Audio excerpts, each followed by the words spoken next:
Hello दोस्तों, आपका स्वागत है GD express Hindi tech news channel में। दोस्तों, किसान विकास पत्र भारत सरकार की लोकप्रिय लघु बचत योजना यानी कि स्मॉल सेविंग स्कीम में से एक है। अच्छी ब्याज दर, टैक्स की बचत और सरकारी गारंटी वाली यह योजना इन्वेस्टमेंट का बढ़िया माध्यम भी है। दोस्तों, खासकर देश के ग्रामीण और कस्बाई इलाकों के लोगों की फाइनेंशियल प्लानिंग में यह बेहतर विकल्प के रूप में सामने आई है। दोस्तों, इस वीडियो में हम किसान विकास पत्र में निवेश के फायदे, इनको खरीदने के नियम और तरीके से संबंधित प्रमुख जानकारियां लेकर आए हैं। दोस्तों, इस वीडियो को बिल्कुल भी स्किप मत करना अगर आप किसान विकास पत्र से जुड़ी हर डिटेल जानना चाहते हैं। तो चलिए दोस्तों, सबसे पहले हम जानते हैं किसान विकास पत्र क्या है। दोस्तों, किसान विकास पत्र या केवीपी एक प्रकार के सरकारी बॉन्ड है जो आपको निवेश प्रमाण पत्रों यानी कि इन्वेस्टमेंट सर्टिफिकेट के रूप में होते हैं। दोस्तों, इन प्रमाण पत्रों की कीमत अदा करके आप पैसा गवर्नमेंट के पास जमा करते हैं। इनमें जितना पैसा आप लगाते हैं, एक निर्धारित अवधि के बाद गवर्नमेंट उसका 2 गुना करके वापस करती है। फिलहाल केवीपी 1000, 5000, 10,000 और 50,000 रुपए के मूल्य वर्गों में उपलब्ध है। दोस्तों, आप अपनी सुविधा अनुसार किसी भी कीमत के और कितने भी किसान विकास पत्र खरीद सकते हैं। दरअसल किसान विकास पत्र काफी हद तक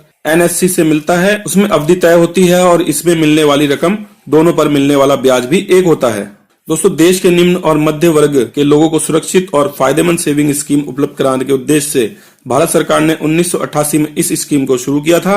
देश के ग्रामीण और कस्बाई इलाकों में यह काफी पॉपुलर हुई थी। बाद में इस स्कीम के दुरुपयोग, मनी लॉन्ड्रिंग यानी कि काले धन को सफेद बनाने की कोशिश के चलते 2011 में गवर्नमेंट ने इसे बंद कर दिया था। दोस्तों, 2014 में कुछ नए नियमों व शर्तों के साथ इसे फिर शुरू किया गया है। दोस्तों, 1 अप्रैल 2016 से नेशनल सेविंग सर्टिफिकेट एनएससी और किसान विकास पत्र केवीपी इलेक्ट्रॉनिक फॉर्म के रूप में भी मिलने शुरू हो गए हैं। इसके पहले यह सिर्फ छपे हुए प्रमाण पत्र के रूप में मिलते थे। दोस्तों, हालांकि जो बैंक या पोस्ट ऑफिस कोर बैंकिंग से जुड़े नहीं हुए हैं, उन्हें प्रिंटेड सर्टिफिकेट जारी करने की छूट दी गई है। तो दोस्तों, अगला जानते हैं वो है किसान विकास पत्र पर ब्याज दर और भुगतान। दोस्तों, किसान विकास पत्र के माध्यम से जमा की गई रकम पर गवर्नमेंट फिलहाल जनवरी 2019 में 7.7% सालाना के हिसाब से ब्याज दर देती है। यह ब्याज आपके खाते में हर फाइनेंशियल ईयर के अंत में यानी कि 31 मार्च को जमा कर दी जाती है। इस हिसाब से किसान विकास पत्र में जमा पैसा साल दर साल बढ़ता जाता है और आपकी रकम कुल 112 महीने में यानी कि 9 साल 4 महीने में 2 गुनी डबल हो जाती है। दोस्तों, किसान विकास पत्र की मैच्योरिटी पीरियड पूरी होने के बाद जब आप इन कैश कराते हैं तो यह रकम आपको मिल जाती है। दोस्तों, किसान विकास पत्र आप कम से कम 1000 रुपए का खरीद सकते हैं। अधिकतम जमा रकम पर कोई प्रतिबंध नहीं है। दोस्तों, आप चाहे जितनी बड़ी रकम तक इनमें पैसा लगा सकते हैं। फिलहाल किसान विकास पत्र 1000, 5000, 10,000 और 50,000 रुपए मूल्य वर्गों में उपलब्ध है। दोस्तों, यह मूल्य वर्ग या डिनोमिनेशन को सरल भाषा में रुपयों के नोट जैसा समझ सकते हैं। उदाहरण के लिए, अगर आपको 1 लाख रुपए के किसान विकास पत्र खरीदने हैं तो आप चाहे तो 1000 के 100 किसान विकास पत्र खरीद लें, या फिर 5-5 हजार के 20 किसान विकास पत्र खरीद लें, या फिर दोस्तों आप 50-50 हजार के सिर्फ 2 किसान विकास पत्र भी खरीद सकते हैं। आप इस रकम को मिश्रित मूल्य वर्गों में भी खरीद सकते हैं, जैसे कि 1 50,000 का, 2 10,000 के और 6 5,000 के। तो दोस्तों, जानते हैं कौन खरीद सकता है किसान विकास पत्र। दोस्तों, कोई भी वयस्क व्यक्ति, अडल्ट, अपने नाम पर या नाबालिग बच्चे की ओर से इसे खरीद सकता है। बच्चे के नाम पर किसान विकास पत्र खरीदने की स्थिति में आपके सामने 2 तरह की स्थिति बनती है। अगर बच्चा 10 साल की उम्र का है तो वह सीधे भी अपने नाम पर किसान विकास पत्र खरीद सकता है। आगे चलकर वह अपने हस्ताक्षर से मैच्योरिटी अमाउंट भी प्राप्त कर सकता है। लेकिन अगर वह 10 साल का होने के बावजूद खुद खाते का संचालन करने में सक्षम नहीं है तो उसकी तरफ से माता पिता या कानूनी अभिभावक भी खरीद सकते हैं। और दोस्तों, अगर बच्चा 10 साल से कम उम्र का है तो वह स्वतंत्र रूप से अपने नाम पर किसान विकास पत्र नहीं खरीद सकता है। उसकी ओर से सिर्फ उसके माता पिता या कानूनी अभिभावक ही खरीद सकते हैं। और दोस्तों, 50,000 रुपए से ज्यादा रकम के किसान विकास पत्र खरीदने पर खाता धारक का पैन नंबर देना अनिवार्य होता है।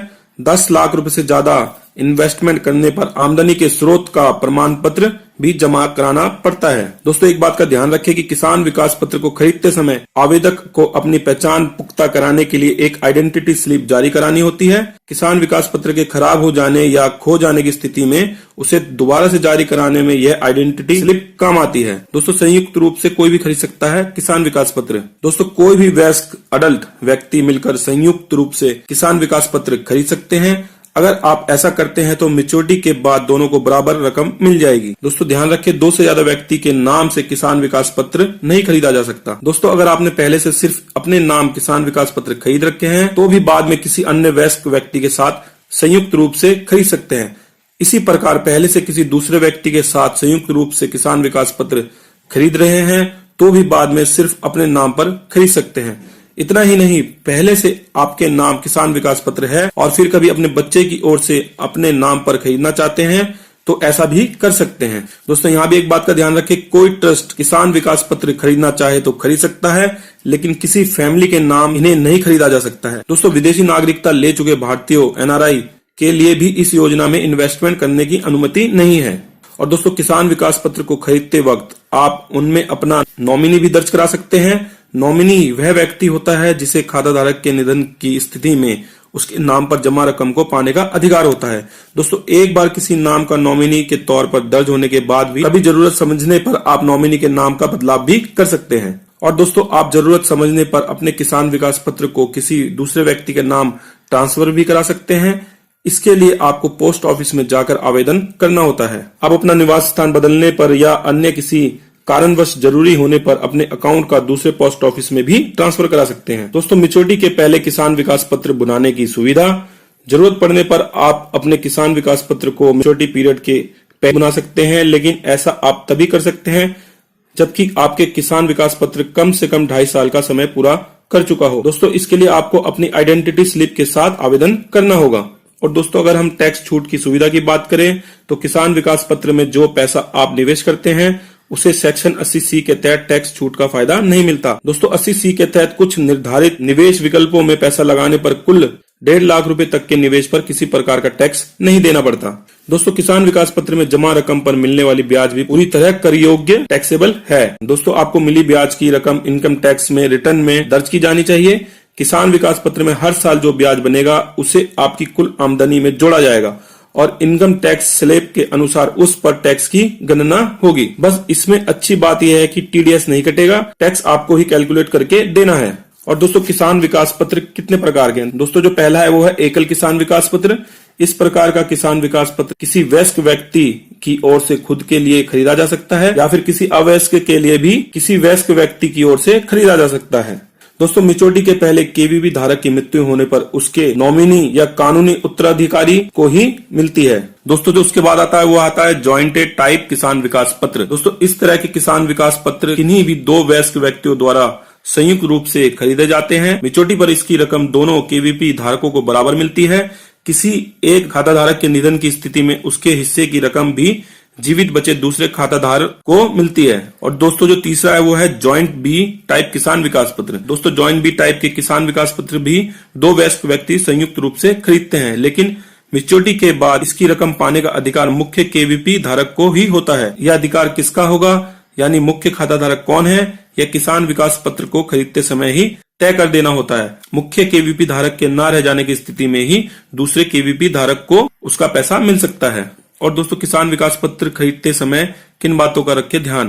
दोस्तों किसान विकास पत्र वैसे तो आप अपनी सुविधा अनुसार किसी भी मूल्य वर्ग के ले सकते हैं, लेकिन अगर आप किसी बड़ी रकम का इन्वेस्टमेंट इनमें करना चाहते हैं तो बेहतर होगा कि कुछ अलग अलग डिनोमिनेशंस के किसान विकास पत्र खरीदे। अलग अलग डिनोमिनेशंस के किसान विकास पत्र खरीदने से आपको आगे के लिए सहूलियत रहती है। वह कैसे, आइए समझते हैं। दोस्तों मान लिया आपने 1 लाख रुपए के किसान विकास पत्र सिर्फ 2 मूल्य वर्ग में 50-50 हजार रुपए के खरीद लिए। आगे किसी अत्यंत आवश्यक स्थिति में आपको 30 हजार रुपए की जरूरत पड़ी, ऐसे में आप अपना एक 50 हजार रुपए वाला किसान विकास पत्र मैच्योरिटी के पहले ही तोड़वाना पड़ेगा। अगर यही 10-10 हजार वाले किसान विकास पत्र होते तो आपको सिर्फ 3 विकास पत्रों का मैच्योरिटी के पहले तोड़वाना पड़ता। दोस्तों आपको सिर्फ 30 हजार के किसान विकास पत्र पर ही ब्याज का नुकसान होता, पूरे 50 हजार पर नहीं। दोस्तों हालांकि यह भी सही है कि बड़ी रकम के किसान विकास पत्र लेने पर आपको सहज कर रखने में ज्यादा सहूलियत होती है, और दोस्तों छोटी रकम के किसान विकास पत्र रखने पर इमरजेंसी में नुकसान कम से कम होता है। तो दोस्तों उम्मीद करता हूं कि आपको ये वीडियो जरूर पसंद आया होगा और ये जितनी मैंने डिटेल्स बताई हैं वो भी पसंद आई होंगी। तो अगर पसंद आए तो दोस्तों प्लीज एक लाइक जरूर कर दें, ज्यादा से ज्यादा इस वीडियो को शेयर करें। अगर आपके मन में कोई बात है तो कमेंट्स बॉक्स में जरूर बताएं। तो दोस्तों आज के लिए इतना ही। जय हिंद, वंदे मातरम।